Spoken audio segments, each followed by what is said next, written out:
Wait! The Crown Princess bellowed louder than needed with the microphone.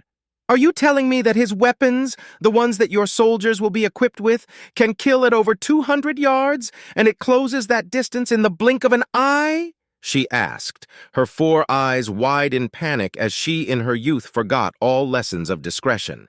Leani nodded to Jason to explain. If the shooter is skilled enough to do so, yes, he said in a calm and clear tone. However, we are drilling in a 2-tap system where each soldier fires 2 bullets at their target, increasing the likelihood of a kill. Jason, please continue with the explanations. Our troops will arrive soon, Leani encouraged, trying to move the explanations along so they could get to what she and Jason agreed was the fun part. He smiled and continued with his explanation.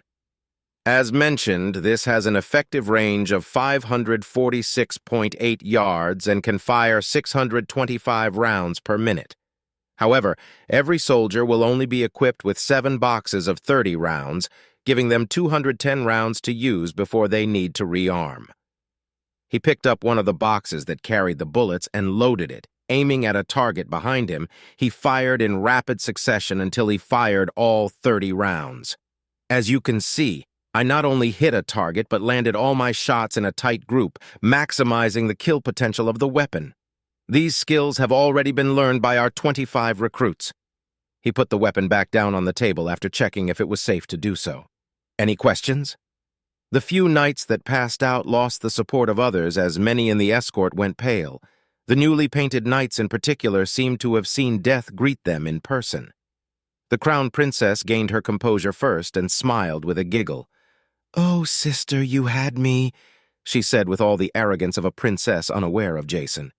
"This weapon is impressive and frightening, but barrier magic will block it easily for sure, and only a concentrated fire will break those barriers." "Oh, don't worry, sister. I plan to address your thoughts later in the demonstration," Leani said back with a sweet and sisterly tone before looking at Jason and gesturing. "Jason, please move on to the next weapon." "Right. The next piece is the standard sidearm." He picked up a smaller handheld weapon, again presenting it for everyone to see. This is a Glock 19. It is chambered in .40 S and W, with an effective range of 54.68 yards, a muzzle speed of 316.66 yards a second. It carries 17 rounds in its box, and in the hands of our soldiers, it will be their weapon of choice for fighting in the tight confines of a city. He proceeded to load the weapon and fire at a target in his effective range, again showing a mastery of the weapon, before checking it was safe to place back on the table. Any questions? Just then a massive carriage rolled up, and the recruits disembarked, quickly assembling and saluting the princesses. Leani quickly saluted back and gestured to Jason to move on. "Kits on, full fire drill in effect, Vinan, Cold Eye, Pooley, go get our special targets ready." Jason barked at the recruits, setting them into motion. "Sister, is that—" The Crown Princess started, but lost her words as the 3 designated recruits set up targets with permanent barrier spells woven into the armor the recruits placed on mannequins. "Yes, they are, sister. Cost us a good amount of gold to buy them for this demonstration," Leani said back calmly. "Would you care to inspect them before we begin to verify their authenticity?" The Crown Princess looked stunned by the idea of looking at them up close, much less stepping out to a killing field, but she pointed at 2 knights. "Verify that those armors are properly enchanted." "All troops stand by, weapons safe," Leani said into her mic, getting her recruits to immediately check their weapons were unloaded and that the firing range was safe for the 2 knights to move across it. Their inspection was quick but thorough as they each took a turn to swing at the armor, their swords glancing at the mana barrier the armor made. Before they quickly returned to the princesses, the senior one spoke quickly. "The armor is both authentic and high quality. We believe each is easily worth at least 10 gold coins, your majesties." "Sister, did you spend 70 gold on a weapons demonstration?" the Crown Princess asked, a small amused smile curling her lips. "Let me guess, the 7 lucky soldiers are your best shots too?" Leani smiled politely and spoke in a meaningful tone. "Actually, we gave them to our 7 worst shots, the 7 that have yet to reach the hit efficiency to pass their recruitment and basic training phase." The pregnant silence for her sister and knights still conscious was deafening if it mattered, however. Jason continued with the preparation and broke the dread that lingered. "At the ready," he said once all the recruits were lined up in front of their targets, weapons pointed down and away from any side for the 250-yard expanse of dirt. "Take aim," he ordered, getting the recruits to raise their weapons and train them at their respective targets, their stances perfectly held to counter the recoil of the weapon. "2 boxes, fire at will," he said, the sudden eruption of thunderclaps ringing like the disorganized hammering of 100 drums.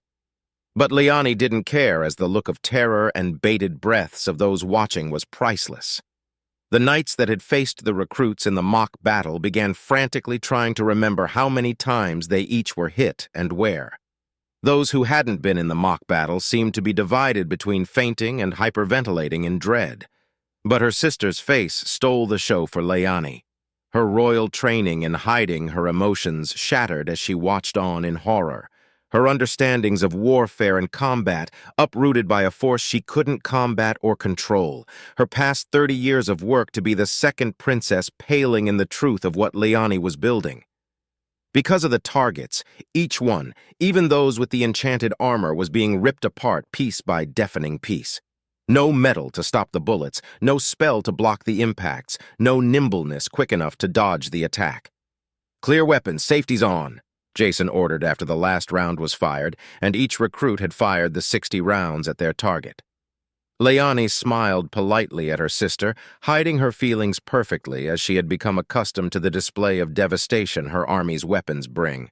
"So, Crown Princess Jalum, is our starting construction of this army sufficient to meet your requirements for the war?" The Crown Princess forces a calm smile. "Yeah, your fighting force is certainly impressive." "Well, it is not over yet. Please watch carefully as Jason demonstrates the trump card of the army," Leani says with a polite smile before nodding to Jason. "Grenadiers ready. 1 round." Jason ordered as 5 of the recruits loaded something into their larger weapons. "Fire!" The 5 recruits' weapons let out a soft tonk sound before the far end of the firing range exploded in 5 small plumes of dust as Jason turned to the audience. That was the M203 explosive spell launcher. It fires a 1.574-inch projectile to a max range of 437 yards and has an effective kill zone of 196.85 inches. 1 in every 5 of our soldiers will be equipped with this to help deal with enemy monsters and creatures. Leani turns and looks at her sister like she didn't just show her the end of chivalry, and smiles politely. "Crown Princess, this completes our demonstration. You are welcome to rest here a bit while your knights wake up," she says with a wave to the escort, having all passed out in fear or shock, some still awake but catatonic in the thoughts of fighting her army.